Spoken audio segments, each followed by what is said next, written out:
Welcome to Summit Session number 22. My name is Danielle, and I am the Candidate and Marketing Director here at Adventure Nannies. We are so happy to have you here with us today. I wanted to share that the views expressed are those of the guest and do not necessarily represent the views of Adventure Nannies.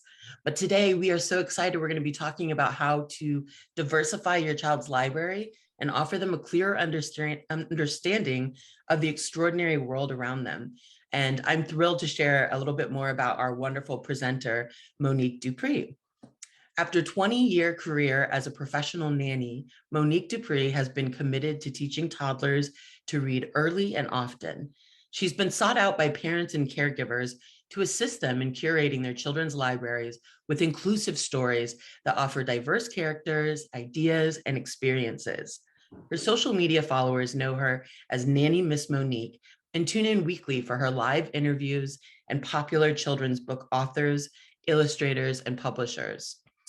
She collaborates with other influencers and educators to provide compelling live storytime events for children of all ages all over the world.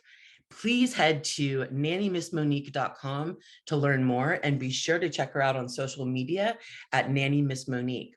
Without further ado, let's get started. Please join me in welcoming Monique. Hello, everyone. How are you today? I'm so happy to be here. I'm going to share my screen so we can get started. And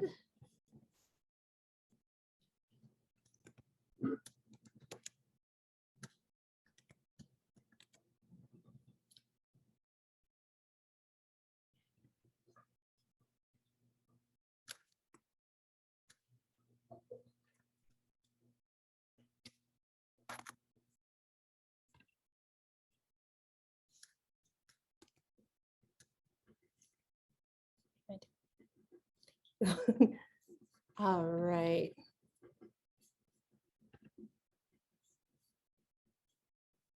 And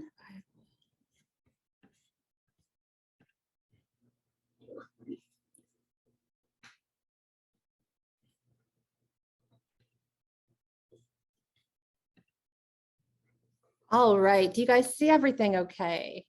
Yes, it's looking great. Okay. All right. Welcome to a diverse and inclusive children's library, Reflections of their Ever-Changing World by me. I'm really happy to be here. Thank you, everyone, for being here today. All right. So I'm going to get started. All right. So if you're familiar with this quote, go ahead and write it in the comment section.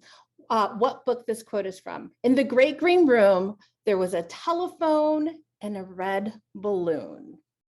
Go ahead and write that in the comments. All right, if you guys know what that is. Great, someone put it in there. Good night, moon, very good. Yep, you got it. All right, the next one is, they've proved they are persons no matter how small, and their whole world was saved by the smallest of all. Does anyone know what book that is from? Yay! Horton Hears a Who by Dr. Seuss. Very good. Okay, and this is the last one. The day is done, they say goodnight, and somebody turns off the light. The moon is high, the sea is deep. They rock and rock and rock to sleep. Does anyone know the name of this book right here? You can put it in the comments. Okay, the name of this book is The Going to Bed Book. All right. So hello, everyone. My name is Nanny Miss Monique. The books that I've shown you here are some of the many popular children's books that parents and nannies go to when it's story time for the little ones. Let me tell you a story about how I began as a nanny to appreciate the value of a good book. I want to tell you a story about my first full-time career nanny position in Washington, D.C. It was a live-in position for a 5 and an 8-year-old. I work with 2 very well-known New York Times bestselling authors. And every morning before the children were downstairs for breakfast, the parents would be shuffling around, getting the children dressed for school. And what was I doing? The first thing I would do is set the cereal bowls on the breakfast table. I would pull the cereals out of the cupboard and then line them all up on the counter for the family to choose from, buffet style. And because I work for a family of avid readers, I would run outside and collect 8 different newspapers that were dropped off in front of their home. I'd collect all those papers like I was collecting wood for a campfire, remove the plastic covers, and then line the papers like a stand that you would see in New York City. It was like a newspaper buffet. I'd hear everyone's feet marching down the stairs, and I'd drink my coffee and say my good mornings and how to sleeps. And the whole family was immersed in reading. It was part of their soul. It was them. And I immediately after breakfast, the children would be in their library, lush, cozy, with thousands and thousands of books. The family would cuddle up on the couch and read a chapter of Harry Potter before the driver came to pick them up. I had never seen anything like it before, but what I saw changed me forever, and I learned through this family the importance of early literacy. Okay, so let's talk a little bit more. Why is it so important for children to read early and often? We'll start with language. By the time a baby reaches their first birthday, they will have learned the sounds, all the sounds they needed to speak their native language. The more stories you read aloud, the more your baby will hear and the better they'll be able to talk. All right, social skills and awareness. Reading can improve problem solving, logical thinking, reasoning, and other crucial skills. Emotional awareness. Studies have shown that reading fiction stories can improve a child's ability to understand what other people are thinking and feeling. Reading a fiction story allows a child to see the world through the character's eyes. This gives a unique opportunity to understand someone's beliefs, intentions, and motivations. Learning and play. Encourage play through reading by setting up a craft based on a book, a sensory table, or even do a scavenger hunt. And research shows us that young children whose parents read them 5 books a day enter kindergarten having heard 1.5 million more words than kids who were never read to. 1.5 million words, you guys, that's a lot. Based on these calculations, here's how many words kids would have heard by the time they were 5 years old. Okay, so if you never were read to, about 5,000 words. If you read 1 to 2 times per week, it's about 64,000 words. If you read about 3 to 5 times per week, it's about 170,000 words. Daily, about 297,000 words. And 5 books a day, just under 1.5 million words. So like, let that sink in, you guys. Reading to your child is so important. So obviously, based on vocabulary alone, reading to your children is super important. Now, remember the books that we talked about in the beginning? Something that was missing from these books, and for most books that, for that matter, is the presence of diversity, inclusion, representation, and equity. Or D.I.R.E, D-I-R-E. And this is fitting because without these elements, children's books are definitely in a dire situation. Let's define what these terms mean, starting with diversity. Diversity, the practice or quality of including or involving people from a range of different social and ethnic backgrounds and of different genders, sexual orientations. Inclusion The practice or policy of providing equal access to opportunities and resources for people who might otherwise be excluded or marginalized. Representation. The description or portrayal of someone or something in a particular way or as being of a certain nature. And equity. The quality of being fair and impartial. And we'll get into equity a little bit later.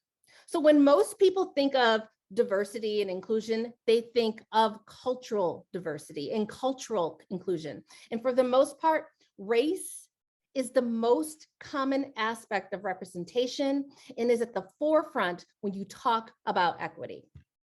But the underlying question that we need to ask ourselves is, what other ways are we different? So let's talk about that. What are some other ways that we observe differences within groups of human beings? So go ahead right now, go in the chat box, and I want you guys to tell me what are some different ways that we can differentiate ourselves other than race. So go ahead in the chat box, please. I would love for you guys to participate in this part. Sexual orientation, yes. Class, age, very good. These are all great. Education, nationality, religion, values, rites of passage. Very good. All right. Thank you for participating, you guys. All right. So for this discussion, we'll mostly be focused on the cultural aspects of diversity, but you guys are right. In ways that we are different, there's body type, we have faith and belief, we have culture, we have gender identity, we have disability, we have emotion, we have language, all these things, all these different kinds of diversities.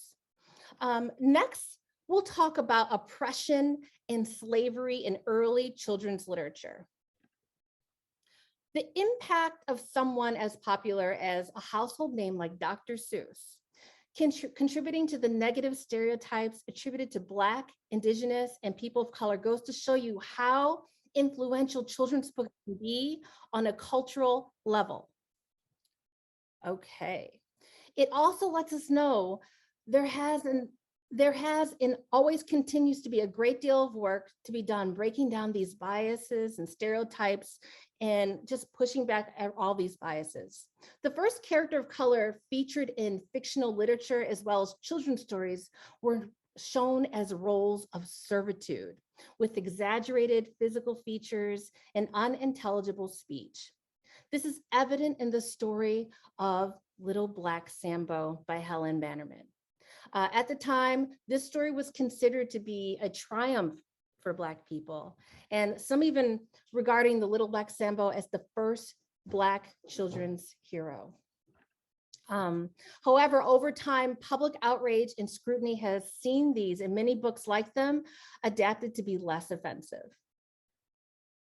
All right, so a book that was published when I was a child was Tiki Tiki Tumbo.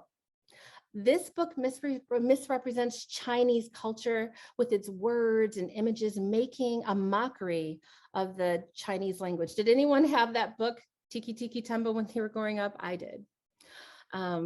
Fortunately, there are more books written today that celebrate the different walks of Asian life that do not perpetuate the kinds of racist tropes we've witnessed in the past. So let's talk about some of the breakthroughs that paved the way for the wonderful diverse stories that we have today. Ezra Jack Keats, who happened to be a Jewish author, wrote a story about a little Black boy from Harlem playing in the snow. I love Ezra Jack Keats. When people asked him why he did this, Keats explained that the main character, Peter, should have been there all along. He should have been there all along. Although Snowy Day is an everyday story of American life, many stories written for children at this time were more so about the historical plight of African Americans. In the 1970s, there was a children's television movement. Okay, so as diverse and inclusive TV shows like Reading Rainbow, Sesame Street, and several other programs celebrated literacy featuring children of various cultures, religions, and disabilities. So I remember that time very, very well. Let's take a look at where we are today in children's fiction. Every year since 1994, the University of Wisconsin-Madison publishes the Cooperative Children's Book Center, or the CCBC. It's a diverse study documenting books for kids that are by and about Black, Indigenous, people of color in the United States. Okay, so let's look at these right now. And in 2012, we see that only 7% of children's books were about Black, Indigenous, and people of color. So, and in 2015, the numbers improved slightly, but still relatively unchanged, considering the last decade. So I want you guys to look at these images. You see that everyone is looking at, everyone is looking at mirrors right now. And you can see that the little white boy, he has a ton of mirrors. And then the next, you see the animal, you see the rabbit. He has a big mirror as well. And then the mirrors just keep getting smaller and smaller. So, all right, we're gonna move on to the next slide. So in 2018, children's books about African Americans finally broke into the double digits, but there is still much to do to improve the equity of marginalized minority groups. And of last year, these numbers still remain very low, which means there's still so much work to do. As mentioned before, children's books should be more diverse, more inclusive, and have fair and equitable representation. All right. So in the past few years, America has been witnessing a cultural awakening spawned by protests against police brutality, demands for equality and diversity in the workplace, and progressive legislation for the LGBTQIA+ community. All right, so social media and the lightning speed at which information travels has completely changed the landscape, not just for children's literature, but for all forms of media. Think about the recent book bans and how they made headline news. Our access to children's books that represent everyone is in a constant jeopardy. And the future of our kids and how they relate to the world hangs in the balance. All right. Shortly after the George Floyd protest in 2020, there was a fever pitch for publishers and for bookstores to distribute children's books that reflect the D.I.R.E framework, pushing whole sections of culturally diverse and inclusive books to the front of stores all over America. And I remember this very well. In 2020, I couldn't believe how many children's books I would see all the time in the bookstores. I had never seen so many books with people of color on them in 2020. I was so happy. I was like a kid in a candy store. So due to the resulting popularity, children's books that celebrate the D.I.R.E framework are now being, for a lack of better word, celebrated. Does anyone remember Hair Love? Do you guys remember Hair Love? This was a short film by Matthew A. Cherry, which won an Oscar. And though many people will remember it by its beautiful book adaptation by Vashti Harrison. So yeah. And you also may have recently seen the Target ad campaign where they partnered with the very talented Christian Robinson. I don't know how many, I'm gonna see some people in the chat. Yes. I don't know if you guys saw the Target ads for this, but it was huge at the time. It was so big. I actually went to Target trying to buy some Christian Robinson clothes and toys for my kid at the time. And a lot of it was sold out on the first day. So that was a big deal. All right. So, and in 2013, author Daniel 𝘮𝐻𝑂 helped redefine the classic damsel in distress story when he wrote The Bravest Knight Who Ever Lived, a triumph in representation for the kids in the LGBTQIA+ community. It has since been adapted into several popular TV series and films. I'm so happy for Daniel. And illustrators like Vanessa Brantley Newton, Gabby Downey, Allison Oliver, and many others continue to push boundaries and win awards for their inclusive and colorful work. Celebrities have also jumped into the arena like never before, like actress Lupita Nyong'o, Grace Byers, and Gabrielle Union have published popular children's books highlighting the beauty of Black girls. I love Welcome to the Party, and they're just such good books, you guys. And even the athletes like LeBron James and Malcolm Mitchell are joining the fray. There are many books with the D.I.R.E framework from a long list of celebrities, including Jimmy Fallon, Madonna, Dolly Parton. Dolly Parton is so big in a diverse and inclusive book for books for children. Jamie Lee Curtis, and the list grows every year. Okay, so let's open this up. In the comment selection, please name a book that I haven't mentioned that may have changed your cultural outlook on the nanny kids or made them think differently about people who may look or sound different from them. Okay, so in the comment section, please participate and tell me a book that's kind of changed your outlook. You can also tell me about a book you really want to get, but you haven't gotten yet. So yeah, let me look. Let me see. Has anyone gotten a new book or is really interested in a book? There we go. Oh, the airport book. That is such a great diverse, inclusive book. Oh, yes. Anti-racist baby. That is so good. Yes, One of a Kind Like Me. And The People Stayed Home. I have not read that one yet. Okay. The Power of Moments. 𝘤𝐸𝐬𝐿. Way Past Sad. That's a great one. These are all great books, and I'm excited to look at the ones that I haven't heard about yet. Thank you. All right, you guys. Next, we'll talk about the concept of windows and mirrors. The idea of books as windows and mirrors is a term created and popularized by Rudine Sims Bishop from Ohio State University. Bishop identified that reading, especially for young children, shapes outward perception and inward self-awareness. I'm going to say that again. It shapes outward perception and inward self-awareness. And as a window, books that celebrate diversity allow us to peek inside the lives of others outside of our own cultural and ethnic communities.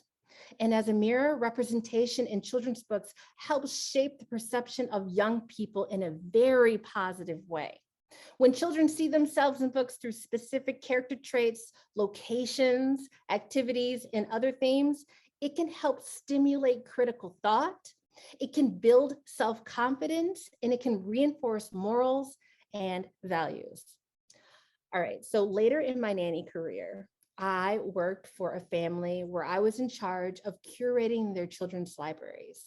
The parents were so pleased with the book selections that when one of the children was invited to a birthday party, which was all the time, you guys know how it is, they preferred that I buy books rather than toys.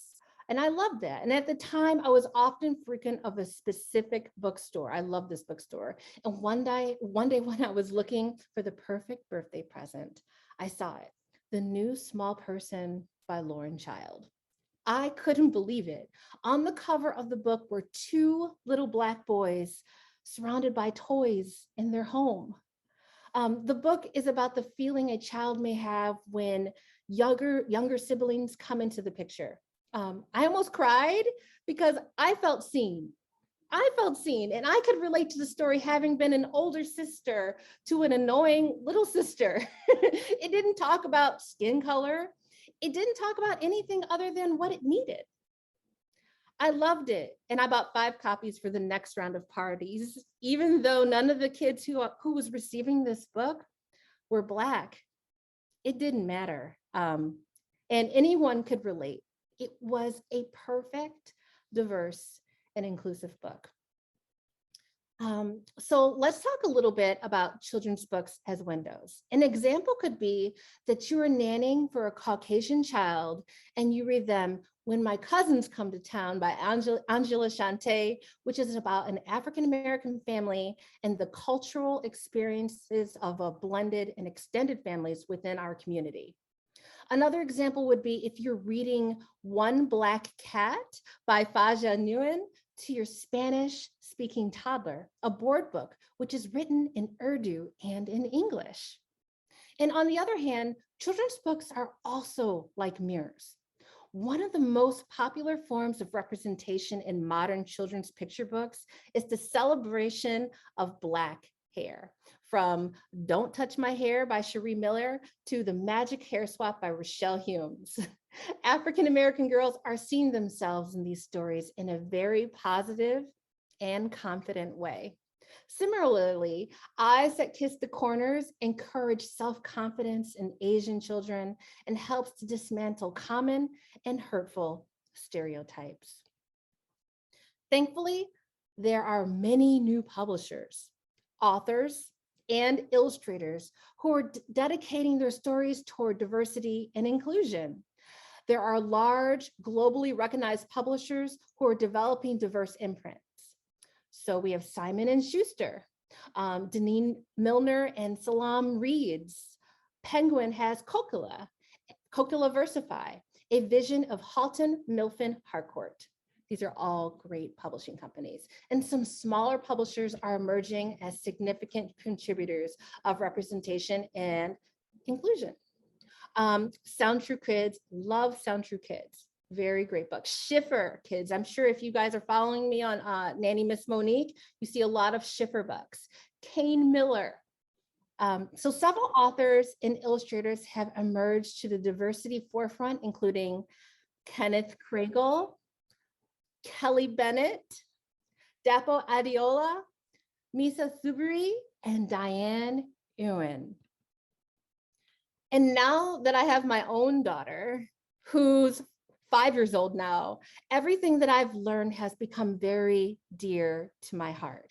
Not just that she has books that give her the self-confidence she needs to thrive in our society, but she has a window that reflects the world that she lives in. This is so important because these books not only open her up to new experiences and ideas, it opens up her heart. There have been times where we're reading a book together and she'll say, "That's me," or "She looks like me." It is then when I truly realize the positive impact that these books are having on her. And I can only imagine what the future looks like for a child who can see their beauty in themselves and others at such an early age. Nannies have a responsibility, and it starts with you. Okay, as nannies, it is our responsibility to use the D.I.R.E framework in children's books as a guideline for eliminating biases. Children are born with a blank slate that we pollute with our own learned biases and upbringings. Reading diverse books gives children a chance to develop a broader view of the world. And encouraging healthy attitudes. Our natural instincts is to push away anything that is different from what we are used to. But reading about others' differences helps us to do the opposite and find a common ground. So we're raising the next generation of adults. We are tasked with preparing the children of today to be the men and the women of tomorrow. Think about this. What if today's police who use excessive force had been raised with diverse and inclusive stories when they were younger? Do you think that they would look at people of color the same way? All right, so this is a cereal box analogy, you guys. This is what I do when I go to the library or when I'm in a bookstore. What happens when you're shopping for cereal in the grocery store? you read the nutrition label, right? I hope you guys are.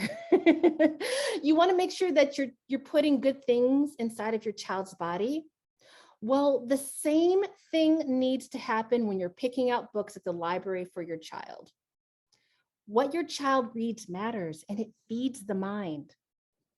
Okay, so what are the illustrations? Are they diverse and inclusive? Do they have representation? Are your choices equitable?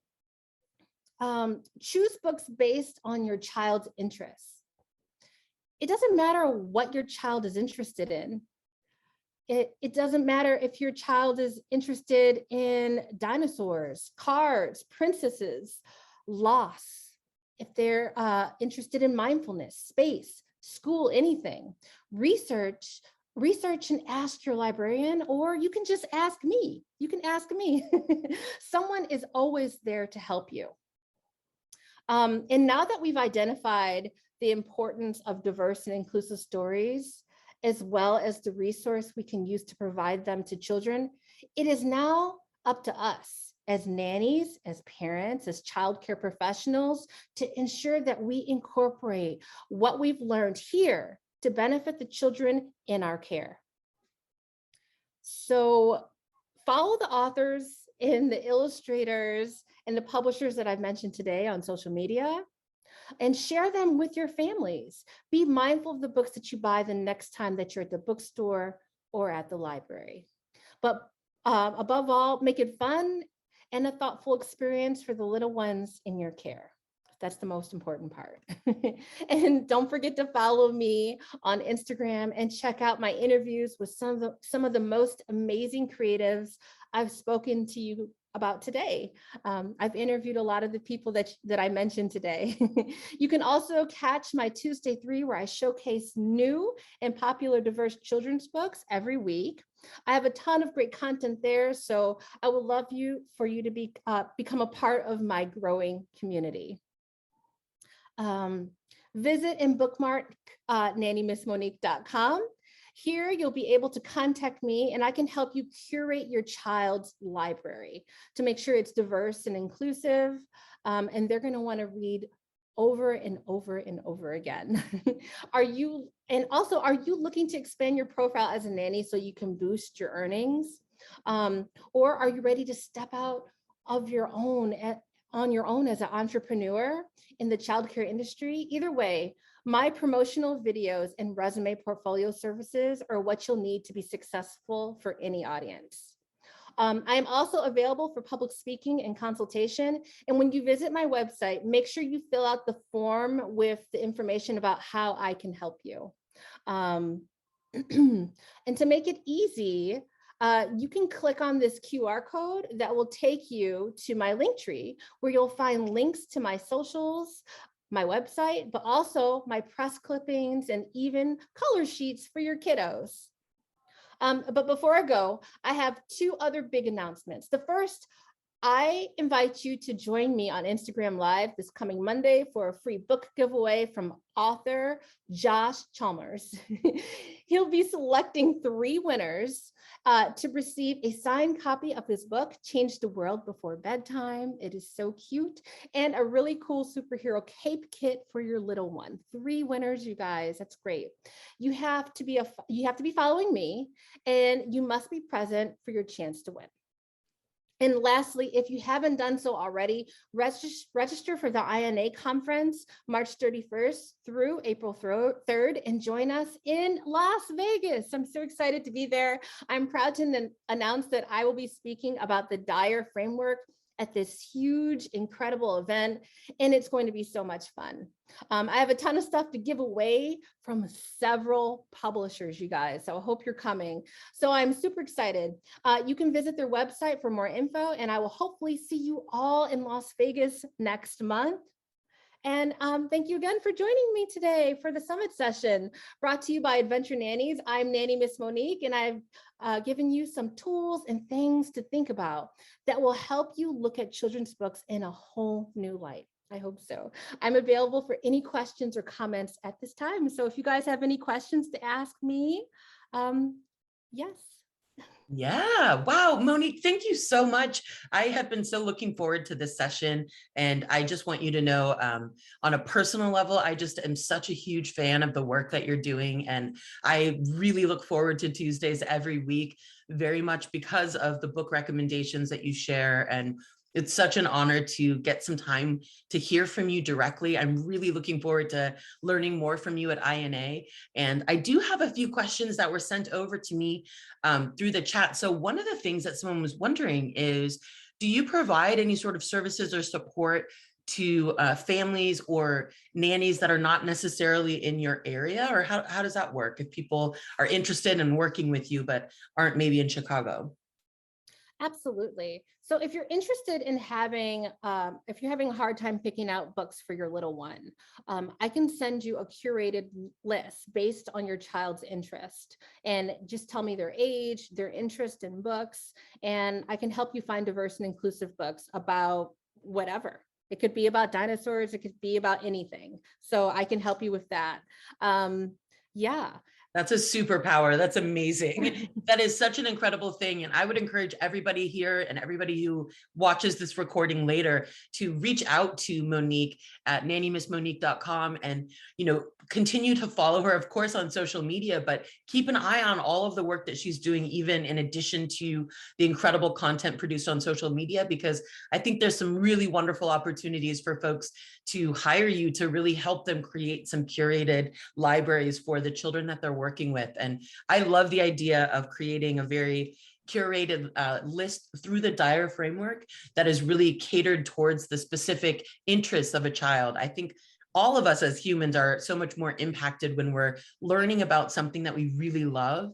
So if it's horses, if it's astronauts, whatever the case may be, if you add into that a little bit more of an understanding of the world at large and representation, it really makes such a huge difference. And I totally appreciated your perspective, Monique, on the way that it's impacted you personally as an adult to have some of that representation, and then seeing the way that it's impacting your amazing daughter as well, just fills my heart with joy. But also, I feel really like we have a lot of work to do. And I think that in this country, specifically in America, we have so much in terms of resources at our fingertips. And it's such an amazing time in history to be taking advantage of that and to be really amplifying all of these incredible voices, so that the children that are raising in this next generation and the generation that after, that they have access to a deeper understanding of the world at large, where they're able to really embrace so much more of the diversity that exists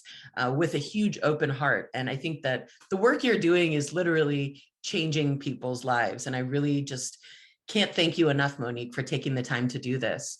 Oh, thank you so much. Yeah, I understand how hard it can be. It is time consuming if you have a specific kind of book that your child is interested in. I know my daughter was interested in space about 2 years ago, and I was looking for books with like little Black girls that were interested in space, and it was hard to do. So that's why I'm saying, if you're at the library, if you're nanny kids, I'm sure that they're running around. You want to keep an eye on them, and it's hard to find those books. So I am here to help you. So please slide into my DMs, contact me at Nanny Miss Monique on Instagram, on Facebook, and you can contact me through my website. Amazing. You are incredible. Thank you so much. I really just cannot thank you enough. And I can't wait to meet you in real life in Las Vegas. That's going to be so amazing. That's going to be so much fun. I'm so excited. I can't wait. Well, thank you again for taking the time out of your weekend to just be here and make this investment of time in creating such a beautiful presentation to share with our amazing community. I just am so grateful for that. And it's really been an honor to hear from you. So I wanted to make sure everyone knows that you want to check out Nanny Miss Monique on social media. You can literally just hit at Nanny Miss Monique, and then please go and check out our website at nannymissmonique.com. Also, please mark your calendars. Next summit session is going to be in March. Can't actually mark your calendar because we don't have a date totally nailed down yet, but keep your eyes peeled on our social media at Adventure Nannies. We're going to be hearing from Reagan Fulton, who is so cool. She's a founder of Playful Acre, which is an amazing nature preschool, and they'll be sharing how to preserve the magic of childhood through nature. It's going to be a really great conversation. So thank you again, Monique. Thank you from all of us at Adventure Nannies, and I hope that everyone has a really wonderful day. Thank you again you for your this time. opportunity. Thank you. Bye. Thank you.